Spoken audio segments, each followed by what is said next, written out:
வணக்கம். மீண்டும் மற்றொரு நிஜக்கண் நிகழ்ச்சியினூடாக சந்தித்திருக்கின்றோம்.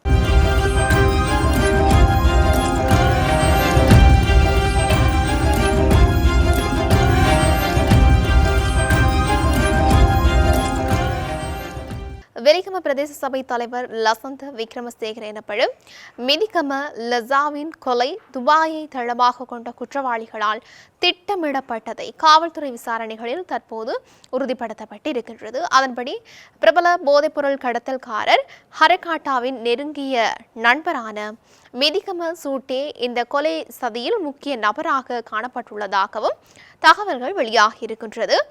இன்டர்போல் சிவப்பு அறிவித்தல் விடுக்கப்பட்டுள்ள மிதிகம ஷூட்டி என்பவர் கடந்த ஜூன் மாதம் ஓமான் காவல்துறையினரால் கைது செய்யப்பட்டிருந்த போதிலும் இந்த கொலையில் எவ்வாறு தொடர்பு பட்டிருப்பார் என்பதில் காவல்துறையினருக்கு பலத்த சந்தேகங்கள் எழுந்திருக்கின்றன.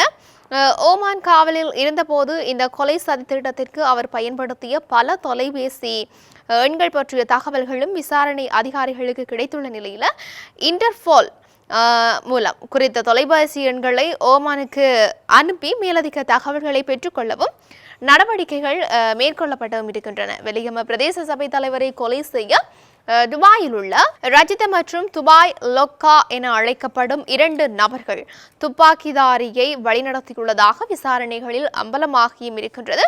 அவர்கள் பல கையடக்க தொலைபேசி எண்களை பயன்படுத்தி துப்பாக்கிதாரி கொலையை எவ்வாறு செய்வது, தப்பிக்கும் வழிகள் மற்றும் மறைத்து கொள்ள வேண்டிய இடங்கள், அதாவது அவர் மறைந்திருக்க வேண்டிய இடங்கள் தொடர்பில் படிப்படியாக அறிவுறுத்தல்களை வழங்கி இருக்கின்றார்களாம்.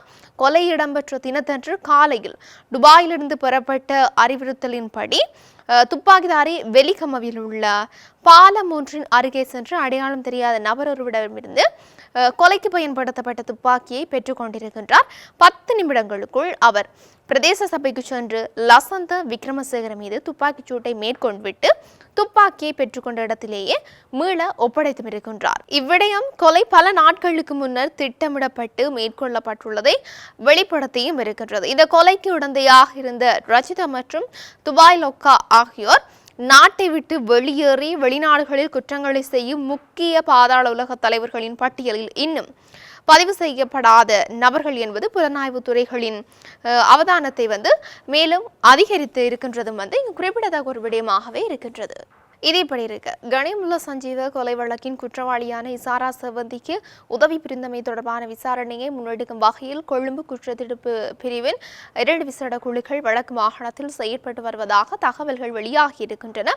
குறித்த குழுக்கள் சம்பவம் தொடர்பான விரிவான விசாரணைகளை முன்னெடுத்து வருவதாக காவல்துறையினர் தெரிவித்தும் இருக்கின்றார்கள். அதன்படி இசாரா செவந்தி நாட்டில் தலைமறைவாகி இருக்கவும் தப்பிச் செல்லவும் உதவியமை தொடர்பான விசாரணைகளுக்காக 4 குழுக்கள் தொடர்ச்சியாக செயற்பட்டு வருகின்றதாக குறிப்பிடப்பட்டும் இருக்கின்றது. அத்துடன் இசாராவை இந்தியாவுக்கு அனுப்பியதாக கூறப்படும் ஆனந்தன் என்பவரின் வீட்டிலிருந்து துப்பாக்கிகளும் ரவைகளும் மீட்கப்பட்டமை தொடர்பில் வவுனியாவில் ஒருவர் கைது செய்யப்பட்டும் இருக்கின்றார். வவுனியாவைச் சேர்ந்த 45 வயதான வர்த்தகர் ஒருவரை கைது செய்யப்பட்டு தடுப்பு காவல் விசாரணைக்கு உட்படுத்தப்பட்டும் இருக்கின்றார். இந்த நிலையில் அவர் முன்னாள் புலிகள் இயக்கத்தைச் சேர்ந்த ஒருவர் என்று ஆரம்பகட்ட விசாரணைகள் தெரிய வந்தும் இருக்கின்றது. எனினும் ஆனந்தனிடம் வழங்கிய துப்பாக்கிகள் மற்றும் ரவைகள் எங்கிருந்து கிடைத்தது என்பது தொடர்பில் குறித்த வர்த்தகர் எவ்வித தகவல்களையும் இதுவரை வெளிப்படுத்தவில்லை என்று காவல்துறையினர் குறிப்பிட்டும் இருக்கின்றார்கள். இந்த நிலையில் இசாராவிற்கு ஒத்துழைப்பு வழங்கியமை தொடர்பில் இதுவரையில் 10 சந்தேக நபர்கள் கைது செய்யப்பட்டுள்ளதாக தகவல்கள் வெளியாகியும் இருக்கின்றன. அவர்களில் 7 பேர் தடுப்பு காவலில் வைக்கப்பட்டுள்ள நிலையில் ஏனைய 3 பேரும் நீதிமன்ற உத்தரவிற்கமைய விளக்கமறியலில் வைக்கப்பட்டிருக்கிறதாக காவல்துறையினர் தெரிவித்தும் இருக்கின்றார்கள். இப்படி இவை ஒருபுறம் இருக்கு.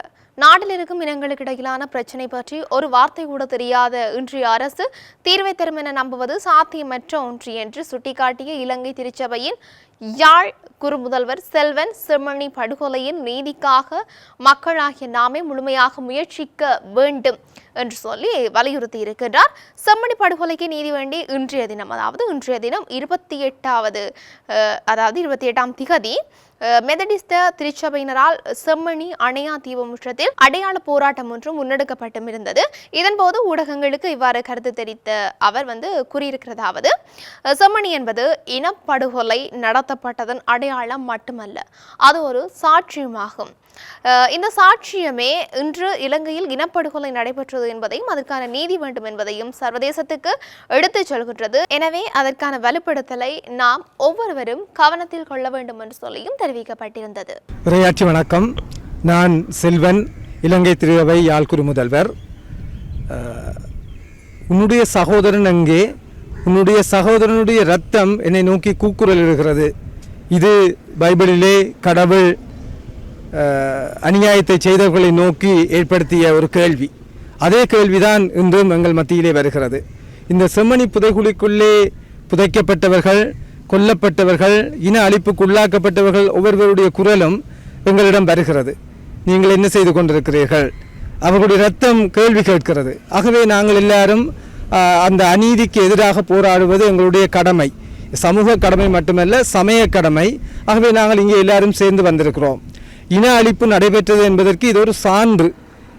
எல்லாம் ஜனநாயக ரீதியாக என்று சொன்னாலும் நீதிமன்றம் இயங்கிக் கொண்டிருக்கிற ஒரு காலகட்டத்திலே இராணுவ மயமாக்கலுக்கு மத்தியிலே இப்படிப்பட்ட இன அழிப்பு நடைபெற்றது. அது சம்பந்தமான விசாரணை செய்யப்படுவது சரி, ஆனால் நீதி விரைவிலே வர வேண்டும்.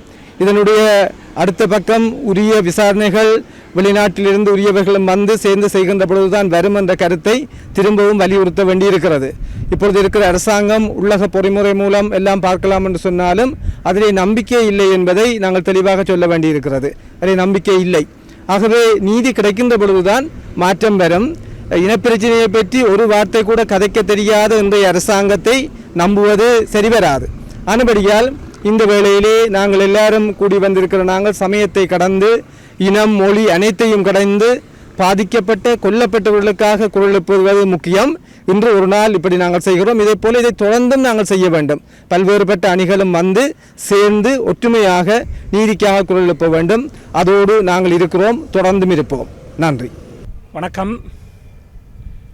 இன்றைய தினம் அக்டோபர் மாதம் 28ஆம் தேதி 2025ஆம் ஆண்டு செவ்வாய்க்கிழமை காலையிலே செம்மணி அணையா விளக்கு தீபத்தடியிலே ஒன்று கூடியிருக்கின்றோம். இலங்கை மெதடிஸ்த திருச்சபையினுடைய வடக்கு கிழக்கு திருமாவட்ட அவையினர் இங்கே குறிப்பாக கிழக்கிலிருந்தும் வடக்கிலிருந்தும் இங்கு ஒன்று கூடி எங்களுடைய அருட்தந்தையர்கள், சமயத் தலைவர்கள் மற்றும் மெதடிஸ்த திருச்சபையைச் சேர்ந்த அடியார்கள் அனைவரும் இங்கே வந்து செம்மணிக்கான நீதி கோருகின்ற இந்த போராட்டத்துக்கு ஆதரவு தெரிவித்து நிற்கிறார்கள். நீதிக்கும் சமாதானத்துக்குமான இலங்கை மெதடிஸ்த திருச்சபையினுடைய ஏற்பாட்டிலே இந்த கவனஈர்ப்பு இப்பொழுது நடைபெற்று கொண்டிருக்கிறது. தமிழர்களுடைய நீதி கோருகின்ற நீண்ட பயணத்திலே செம்மணி மனித புதைகுழி என்பது மிக முக்கியமான காத்திரமான பங்களிப்பை வகித்து நிற்கிறது. இப்பொழுது மழை காலம் என்று சொல்லப்பட்டிருக்கக்கூடிய நிலையிலே இந்த அகழ்வு பணிகள் நிறுத்தப்பட்டிருக்கின்றன. மழை தொடங்கிய பிற்பாடுதான் ஸ்ரீலங்கா அரசு அதற்கான நிதியை ஒதுக்கி இருக்கிறது. இனி மழைக்காலம் முடிவடைந்ததுதான் இந்த பணிகள் ஆரம்பிக்கப்பட இருக்கின்றன என்று அறிகின்றோம். ஆனால் அந்த மனித புதைகுழிகளுக்கு மழைநீர் உள்ளே செல்லாத வகையிலே எந்தவித ஏற்பாடுகளும் இங்கே செய்யப்படவில்லை. கொக்கு தொடுவாய் மனித புதைகுழியிலே செய்யப்பட்டது போல் மேலிருந்து வருகின்ற வானத்திலிருந்து வருகின்ற மழைநீர் உள்ளே செல்லாமல் கூடாரமும் சுற்றி வரக்கூடிய நீரானது உள்ளே வராமல் அணை கட்டப்பட்டு பாதுகாப்பான ஒரு ஏற்பாடு கொக்கு தொடுவாய் மனித புதைகுழியிலே செய்யப்பட்டிருந்தது. அப்படியான ஏற்பாடுகள் இங்கே நடைபெறவில்லை என்பது மன வருத்தத்துக்குரியது. ஆக இந்த பணி நீதியான விதத்திலே நடைபெற வேண்டும் என்ற வகையிலே காலங்காலமாக நாங்கள் தமிழர்கள் ஸ்ரீலங்கா அரசு மீது எங்களுக்கு நம்பிக்கை இல்லை என்பதை எடுத்து சொல்லி வந்திருக்கிறோம். சர்வதேச நீதியை கேட்டு நாங்கள் போராடி கொண்டிருக்கிறோம். ஆகவே இந்த இடத்திலே சர்வதேசம் இதற்குரிய அழுத்தத்தை ஸ்ரீலங்கா அரசுக்கு கொடுத்து இந்த பணிகளை நீதியான விதத்திலே முன்னெடுக்க உதவ வேண்டும் என்று நாங்கள் அனைவர் சார்பிலும் கேட்டு நிற்கின்றோம். நன்றி. இப்படி இருக்க நாட்டில் இன்னும் என்னெல்லாம் நடக்கப் போகின்றது என்று நாங்களும் பொறுத்திருந்து பார்க்கலாம். மீண்டும் மற்றொரு பதிவினூடாக சந்திக்கலாம். வணக்கம்.